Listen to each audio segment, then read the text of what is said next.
I am reading The Strange Case of Dr. Jekyll and Mr. Hyde by Robert Louis Stevenson. Story of the Door. Mr. Utterson, the lawyer, was a man of a rugged countenance that was never lighted by a smile. Cold, scanty, and embarrassed in discourse, backward in sentiment, lean, long, dusty, dreary, and yet somehow lovable. At friendly meetings, and when the wine was to his taste, something eminently human beaconed from his eye, something indeed which never found its way into his talk, but which spoke not only in the silent symbols of the after-dinner face, but more often and loudly in the acts of his life. He was austere with himself, drank gin when he was alone to mortify a taste for vintages, and though he enjoyed the theatre, had not crossed the doors of one for 20 years. But he had an approved tolerance for others, sometimes wondering, almost with envy, at the high pressure of spirits involved in their misdeeds, and in any extremity inclined to help rather than reprove. I incline to Cain's heresy, he used to say quaintly. I let my brother go to the devil in his own way. In this character, it was frequently his fortune to be the last reputable acquaintance and the last good influence in the lives of down-going men. And to such as these, so long as they came about his chambers, he never marked a shade of change in his demeanor. No doubt the feat was easy to Mr. Utterson, for he was undemonstrative at the best, and even his friendship seemed to be founded in a similar catholicity of good nature. It is the mark of a modest man to accept his friendly circle ready-made from the hands of opportunity, and that was the lawyer's way. His friends were those of his own blood, or those whom he had known the longest. His affection, like ivy, were the growth of time. They implied no aptness in the subject. Hence, no doubt, the bond that united him to Mr. Richard Enfield, his distant kinsman, the well-known man about town. It was a nut to crack for many what these two could see in each other, or what subject they could find in common. It was reported by those who encountered them in their Sunday walks that they said nothing, looked singularly dull, and would hail with obvious relief the appearance of a friend. For all that, the two men put the greatest store by these excursions, counted them the chief jewel of each week, and not only set aside occasions of pleasure, but even resisted the calls of business, that they might enjoy them uninterrupted. It chanced on one of these rambles that their way led them down a by-street in a busy quarter of London. The street was small and what is called quiet, but it drove a thriving trade on the weekdays. The inhabitants were all doing well, it seemed, and all emulously hoping to do better still, and laying out the surplus of their gains in coquetry, so that the shop fronts stood along that thoroughfare with an air of invitation, like rows of smiling saleswomen. Even on Sunday, when it veiled its more florid charms and lay comparatively empty of passage, the street shone out, in contrast to its dingy neighborhood, like a fire in a forest, and with its freshly painted shutters, well-polished brasses, and general cleanliness and gaiety of note, instantly caught and pleased the eyes of the passenger.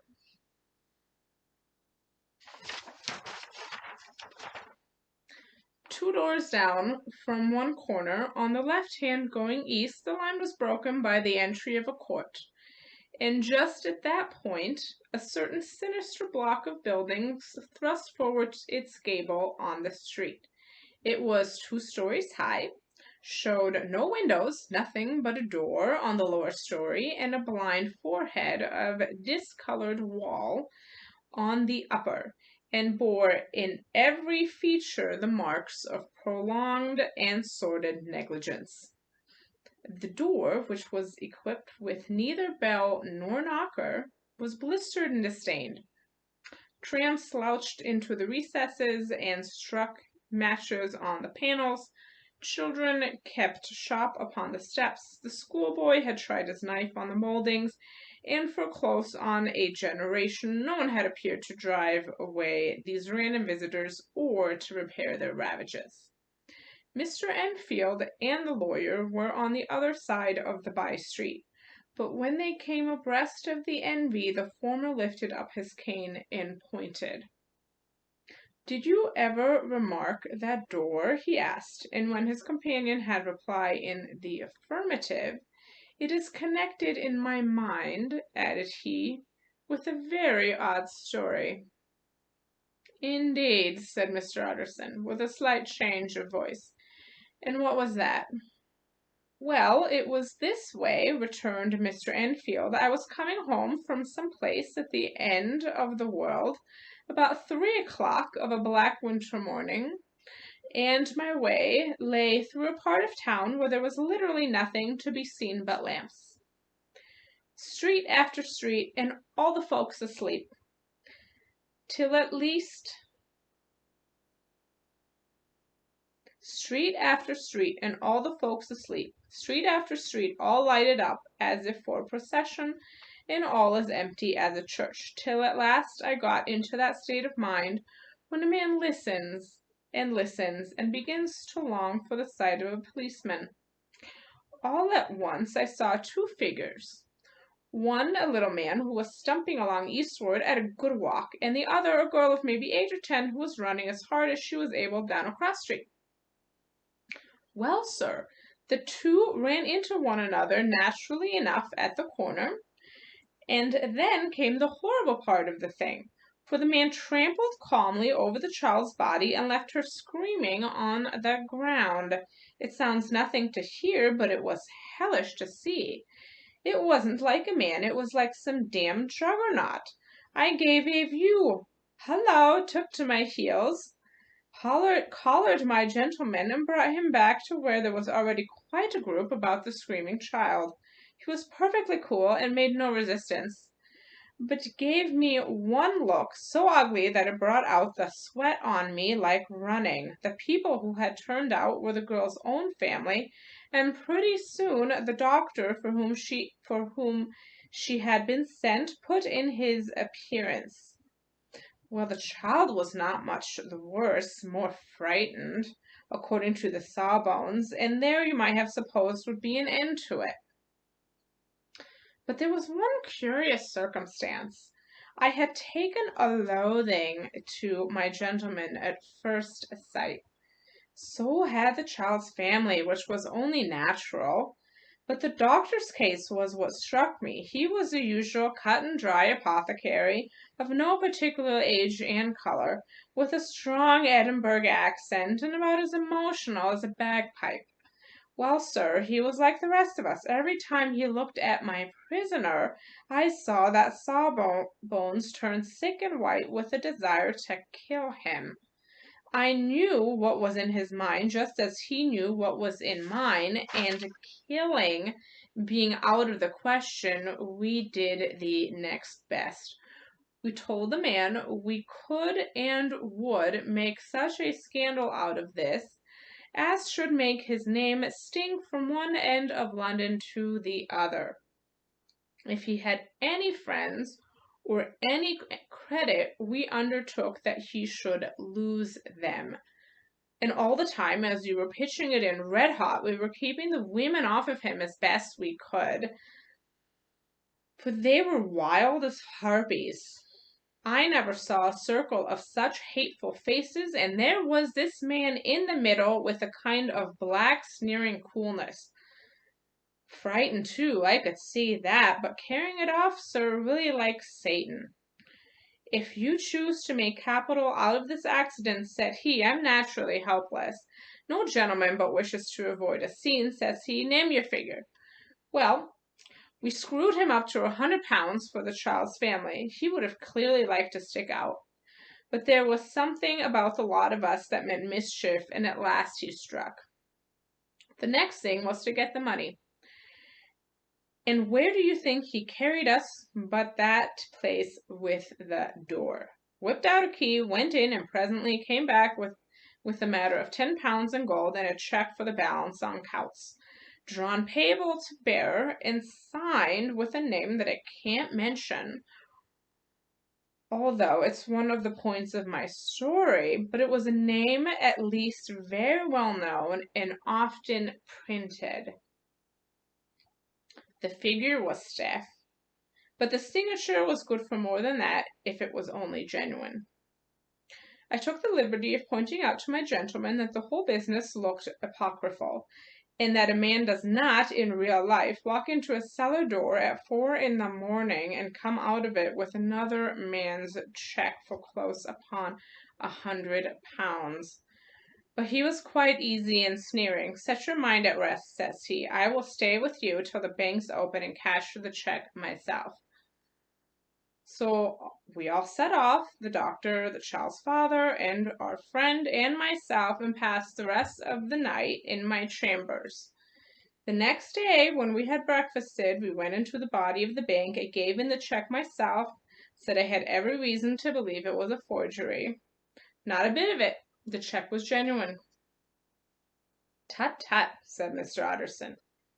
I see you feel as I do, said Mr. Enfield. Yes, it's a bad story. For my man was a fellow that nobody could have to do with, a really damnable man. And the person that drew the cheque is the very pink of the properties.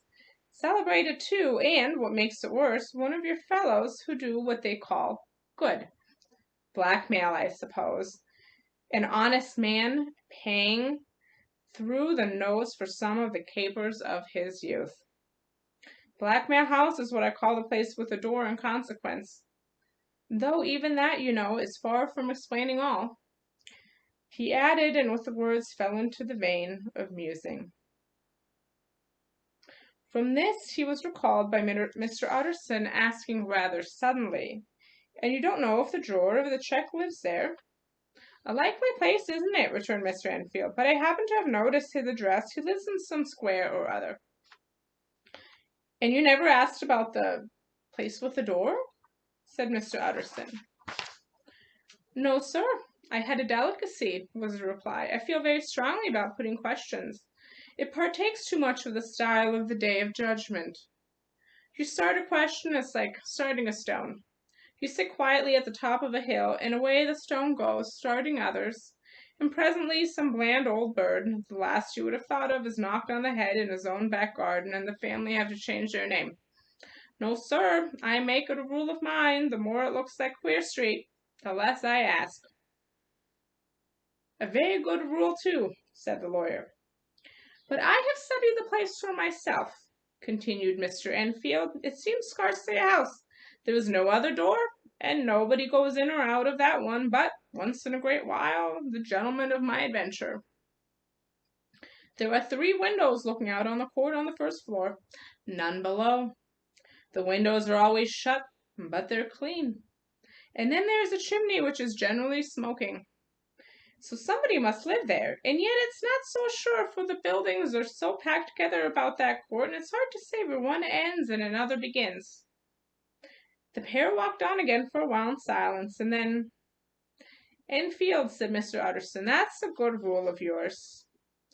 Yes, I think so, returned Enfield. But for all that, continued the lawyer, there's one point I want to ask. I want to ask the name of the man who walked over the child. Well, said Mr. Enfield, I can't see what harm it would do. It was a man of the name of Hyde. Said Mr. Utterson. What sort of man is he to see? He is not easy to describe. There is something wrong with his appearance, something displeasing, something downright detestable. I never saw a man I so disliked, and yet I scarce know why. He must be deformed somewhere. He gives a strong feeling of deformity, although I couldn't specify the point. He is an extraordinary-looking man, and yet I really can name nothing out of the way.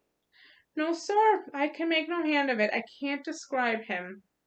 And it's not want of memory, for I declare I can see him this moment. Mr. Utterson again walked some way in silence and obviously under a weight of consideration. "You're sure he used a key?" he inquired at last. "My dear sir," began Enfield, surprised out of himself. "Yes, I know," said Utterson. "I know it must seem strange. The fact is, if I do not ask you the name of the other party, it is because I know it already. You see, Richard, your tale has gone home. If you have been inexact at any point, you had better correct it." "I think you might have warned me," returned the other with a touch of sullenness. "But I have been pedantically correct, as you call it. The fellow had a key, and what's more, he has it still. I saw him use it not a week ago." Mr. Utterson sighed deeply, but said never a word, and the young man presently resumed. "Here is another lesson to say nothing," said he. "I am ashamed of my long tongue. Let us make a bargain never to refer to this again." "With all my heart," said the lawyer. "I shake hands on that, Richard." Coming up, the search for Mr. Hyde.